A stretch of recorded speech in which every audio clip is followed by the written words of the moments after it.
بسم اللہ الرحمن الرحیم۔ شروع اللہ کے نام سے جو بڑا مہربان نہایت رحم والا ہے۔ لقد أنزلنا إليكم كتابا فيه ذكركم أفلا تعقلون۔ بے شک ہم نے تمہاری طرف ایسی کتاب نازل فرمائی ہے جس میں تمہاری نصیحت کا سامان ہے، کیا تم عقل نہیں رکھتے؟ السلام علیکم ورحمۃ اللہ وبرکاتہ۔ الصلاۃ والسلام علیک یا سیدی یا رسول اللہ وعلی آلک و صحابک یا حبیب اللہ۔ الصلاۃ والسلام علیک یا سیدی یا رسول اللہ وعلی آلک و صحابک یا نبی اللہ۔ الصلاۃ والسلام علیک یا سیدی یا رسول اللہ وعلی آلک و صحابک یا محمد رسول اللہ صلی اللہ علیہ وآلہ وسلم۔ الحمدللہ الذی ہدانا لہذا وما کنا لنہتدی لولا ان ہدانا اللہ، واشہد ان لا الہ الا اللہ وحدہ لا شریک لہ، واشہد ان محمدا عبدہ ورسولہ۔ اعوذ باللہ من الشیطان الرجیم، بسم اللہ الرحمن الرحیم۔ فمن شہد منکم الشہر فلیصمہ۔ دوستان محترم، ہماری ایک نشست رمضان المبارک سے پہلے استقبال کے زمرے میں ہم نے وہ بیان کیا، اب یہ ہماری دوسری نشست ہے اور رمضان المبارک کا پہلا جمعہ ہے۔ میرے دوستو، حضرت ابو مسعود غفاری رضی اللہ تعالیٰ عنہ بیان کرتے ہیں، حضرت ابو مسعود غفاری رضی اللہ تعالیٰ عنہ بیان کرتے ہیں کہ رمضان کا مہینہ شروع ہو چکا۔ ایک دن میں نے رسول پاک صلی اللہ علیہ وسلم کو فرماتے ہوئے سنا، لو یعلم العباد ما رمضان لتمنت امتی ان یکون السنۃ کلہا۔ اگر لوگوں کو رمضان المبارک کی رحمتوں اور برکتوں کا پتہ چل جائے تو وہ خواہش کریں گے کہ ساری عمر ہی رمضان ہو، ساری عمر رمضان ہی رمضان ہو۔ میرے دوستو، آپ جانتے ہی نہیں ہیں کہ اللہ تبارک و تعالیٰ اس ماہ میں کتنی رحمتیں نشاور کرتا ہے، بندے سے کتنی محبت کرتا ہے، کتنی شفقت کرتا ہے، کتنا کرم کرتا ہے، کتنی کریمی کرتا ہے۔ حضرت سلیمان رضی اللہ تعالیٰ عنہ بیان کرتے ہیں کہ رسول اللہ صلی اللہ علیہ وسلم نے ارشاد فرمایا، جو شخص رمضان میں قرب الہی کی نیت سے کوئی نیکی کرتا ہے، اسے دیگر مہینوں میں ایک فرض ادا کرنے کے برابر سمجھا جاتا ہے۔ جو شخص اس میں ایک فرض ادا کرتا ہے تو گویا اس نے باقی مہینوں میں 70 فرائض ادا کر دیے۔ یہ صبر کا مہینہ ہے اور صبر کا ثواب جنت ہی ہے۔ یہ غمخواری کا مہینہ ہے، اس مہینے میں مومن کا رزق بڑھا دیا جاتا ہے۔ جو شخص کسی روزدار کی افطاری کراتا ہے، اس کے گناہ معاف ہو جاتے ہیں، اسے دوزخ سے آزاد کر دیا جاتا ہے، نیز اسے اس روزدار کے برابر ثواب ملتا ہے، اس سے اس کے ثواب میں کوئی کمی واقع نہیں ہوتی۔ صحابہ نے عرض کیا، یا رسول اللہ صلی اللہ علیہ وآلہ وسلم، ہم میں سے ہر ایک روزہ افطار کرانے کی طاقت نہیں رکھتا۔ پیارے آقا صلی اللہ علیہ وسلم نے ارشاد فرمایا، یہ ثواب اللہ تعالیٰ دینے والا ہے۔ اگر آپ ایک کھجور یا ایک گھونٹ پانی کا یا ایک دودھ کا گھونٹ پلا دیتے ہیں، افطاری کرا دیتے ہیں، تب بھی اللہ تبارک و تعالیٰ اتنا ہی ثواب دیتا ہے جتنا کہ دوسرے افطاری کرانے والے کو ثواب دیتا ہے۔ اور مزیداری کی بات یہ ہے کہ اس روزدار کو بھی ثواب اتنا ہی ملتا ہے اور اتنا ہی اس افطاری کرانے والے کو ثواب ملتا ہے۔ سبحان اللہ۔ اس مہینے کا ابتدائی حصہ جو ہے وہ رحمت ہے، جو پہلا عشرہ ہے وہ رحمت ہے، درمیانی حصہ مغفرت ہے اور آخری حصہ دوزخ سے آزادی ہے۔ جو شخص اس مہینے میں اپنے ملازم پر تخفیف کرتا ہے، اللہ تعالیٰ اسے بخش دیتا ہے اور اسے دوزخ سے آزاد کر دیتا ہے۔ اس میں 4 کام زیادہ سے زیادہ کرنے کی کوشش کرو۔ 2 کاموں کے ذریعے تم اپنے رب کو راضی کرو گے، 2 کاموں کے بغیر تمہارے لیے کوئی چارہ کار نہیں۔ جو 2 کاموں کے ذریعے تم اپنے رب کو راضی کرو گے، ان میں سے ایک لا الہ الا اللہ کی گواہی دینا ہے، اور دوسرا اس سے بخشش طلب کرنا ہے۔ جن دو کاموں کے بغیر تمہارے لیے کوئی چارہ نہیں، ان میں سے ایک یہ ہے کہ تم اللہ تعالیٰ سے جنت کا سوال کرو، اور دوسرا یہ کہ دوزخ سے پناہ مانگو۔ جو شخص روزہ دار کو پانی پلائے گا، اللہ تعالیٰ اسے میرے حوض کوثر سے پانی پلائے گا۔ پیارے آقا صلی اللہ علیہ وسلم کا ارشاد مبارک ہے، اسے جنت میں داخل ہونے تک پیاس نہیں لگے گی۔ سبحان اللہ، سبحان اللہ۔ حضرت جابر بن عبداللہ رضی اللہ تعالیٰ عنہ بیان کرتے ہیں کہ رسول اللہ صلی اللہ علیہ وسلم نے فرمایا، میری امت کو ماہ رمضان میں 5 تحفے ملے ہیں جو اس سے پہلے کسی نبی کو نہیں ملے۔ پہلا یہ ہے کہ جب رمضان المبارک کی پہلی رات ہوتی ہے تو اللہ تعالیٰ ان کی طرف نظر الطافات فرماتا ہے، جس پر اس کی نظر رحمت پڑ جائے اسے کبھی عذاب نہیں دے گا۔ دوسرا یہ ہے کہ شام کے وقت ان کے منہ کی بو اللہ تعالیٰ کو کستوری کی خوشبو سے بھی زیادہ اچھی لگتی ہے۔ تیسرا یہ کہ فرشتے ہر دن اور ہر رات ان کے لیے بخشش کی دعا کرتے ہیں۔ چوتھا یہ ہے کہ اللہ تعالیٰ اپنی جنت کو حکم دیتا ہے کہ میرے بندوں کے لیے تیاری کر لے اور مزین ہو جا، تاکہ وہ دنیا کی تھکاوٹ سے میرے گھر اور میرے دار رحمت میں پہنچ کر آرام حاصل کرے۔ پانچواں یہ ہے کہ جب رمضان المبارک کی آخری رات ہوتی ہے ان سب کو بخش دیا جاتا ہے۔ ایک صحابی نے عرض کیا، کیا یہ شب قدر ہے؟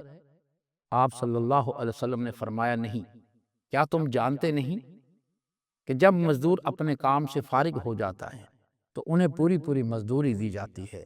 میرے دوستو، جیسا کہ ایک جملہ ہم نے بولا کہ اللہ تعالیٰ کو شام کے وقت ان کے منہ کی بو کستوری کی خوشبو سے زیادہ اچھی لگتی ہے، اسی طرح جب بندہ حج کرنے جاتا ہے ان میں جب بندہ حج کرتا ہے تو اس میں طواف کرنے سے پہلے جب وہ منہ میں جاتا ہے تو منہ کے بعد وہ 3 دفعہ جانا پڑتا ہے شیطان کو پتھر مارنے کے لیے، اور احرام اتارنا نہیں ہوتا۔ 2-3 دن وہ احرام میں ہی رہتا ہے۔ اللہ تعالیٰ کہتے ہیں کہ اس بندے کی جو بو ہے، منہ کی بو یا اس کے بغلوں کی بو، مجھے کستوری سے بھی زیادہ بہتر محسوس ہوتی ہے۔ سبحان اللہ۔ اللہ تعالیٰ کا یار کیسا نظام ہے، اور اللہ تعالیٰ بندے کو کتنا پیار کرتا ہے۔ جبکہ بندہ اگر کسی بندے کے پاس بیٹھتا ہے وہ کہتا ہے یار آپ سے بو آتی ہے، لیکن نہیں، اللہ تعالیٰ کہتا ہے مجھے وہ بندہ ہی بڑا پیارا لگتا ہے، مجھے وہ خوشبو بڑی پیاری لگتی ہے۔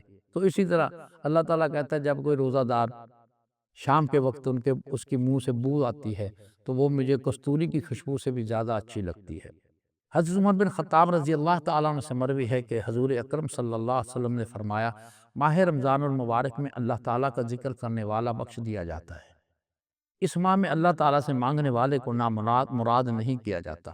دوستو، ایک بات یہ بھی یاد رکھیں، اللہ کا ذکر کرنے والا بخش دیا جاتا ہے آپ نے فرمایا، لیکن اللہ کا ذکر کرتا ہو، یہ نہیں کہ ذکر بھی کر رہا ہو اور وہ اپنے پیسے بھی گن رہا ہو کہ میرا فلاں کاروبار جو ہے اتنے کا چل پڑا ہے، اتنے کا یہ ہو گیا، وہ ذکر نہیں ہے، یہ منافقت ہے۔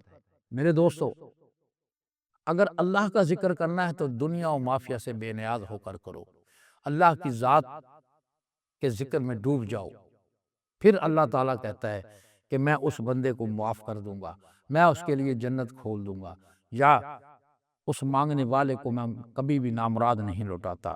تو دوستان محترم،